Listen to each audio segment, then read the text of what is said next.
Theresa May could exploit an extension to Article 50 and play on the fears of Brexiteer MPs.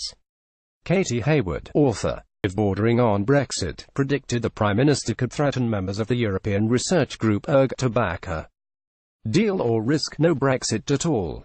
Ms. Hayward told France 24, some of the fears of hardline Brexiteers is that actually coming back with a meaningful vote and getting it voted down would mean that there may well be no Brexit. This is something that many in the Tory Party, particularly in the ERG, which has really campaigned for a hard Brexit, they have been most fearful of that. I think some of the votes yesterday, the defeat of some of the amendments put forward from the ERG side, would give rise to concerns that actually there is no will for a no deal within Westminster, and this possibly is giving succour to those who think maybe there is hope of a second referendum, maybe there is hope possibly even of Article 50 being revoked, a very long shot but it is possible. So Tusk saying those kind of words possibly would help Theresa May stare down the ERG and say, listen,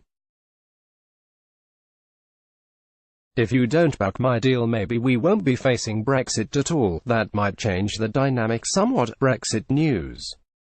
ERG members are most fearful of no Brexit, claimed an expert. Image Getty. Getting it voted down would mean that there may well be no Brexit. Katy Hayward's comments follow European Council President Donald Tusk tweeting on Thursday, during my consultations, it's necessary to rethink its favour of delaying Brexit at least 3 months in order to give the Mrs. May more time to secure support for her draft EU withdrawal agreement. She is expected to hold a third meaningful vote next week as the pressure of a potential 2-year delay to Brexit looms over MPs.